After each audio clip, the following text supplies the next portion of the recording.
ito, may sekreto kami para sa iyo tungkol sa comprehensive car insurance.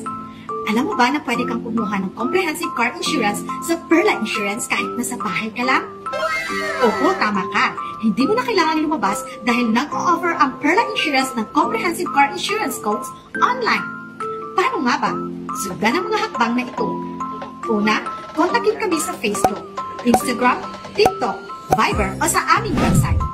Ibigay ang make at model ng iyong sasakyan at kung para saan ito gamitin, either personal o pang-negosyo or pang-pasahero. Piliin ang coverage na kailangan mo at ang halaga para dito. Huwag kang mag-alala kung hindi mo alam dahil handa kaming magbigay ng mga tips. Para sa mas maraming detalye about this topic, bisitahin ang aming website sa www.perlainsurance.com at tingnan ang aming Perla Cares blog entitled How Do You Get a Comprehensive Car Insurance Quote and Buy One? So please, hit the like and follow button para mas marami kayong matutunan about vehicle insurance. See ya! Ano po ba ang affidavit of accident at bakit ito kailangan if na-involve tayo sa isang car accident? Pero bago tayo magpatuloy, paki-double tap mo ng screen at i-follow kami para sa mga important information about vehicle insurance kagaya ng topic natin ngayon.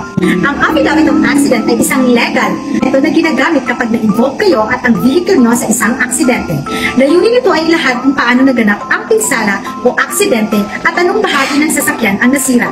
Ito ang magiging prueba na may totoong nangyaring pinsala. Ito din ang isa sa mga requirements if mag-file kayo ng vehicle insurance claims. Kadalasan ginagamit ang affidavit of accident para sa mga maliliit na pinsala o aksidente na hindi na kinakailangan pang magsumite ng police report. Ginagamit din ang affidavit of accident sa mga cases na walang other party involved o walang ibang properties ang nasira ng dahil sa aksidente. Paano nga ba magpagawa ng affidavit of accident? Ito ang mga hakbang. Una, pumunta sa notary public of your choice. Pangalawa, ibigay ang iyong mga detalye.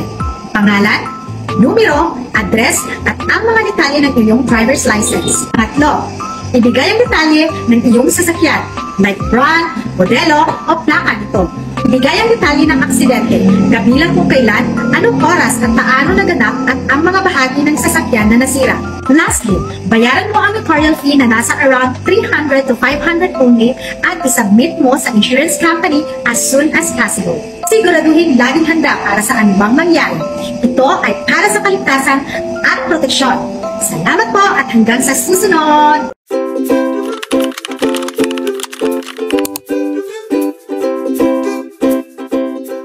All is well.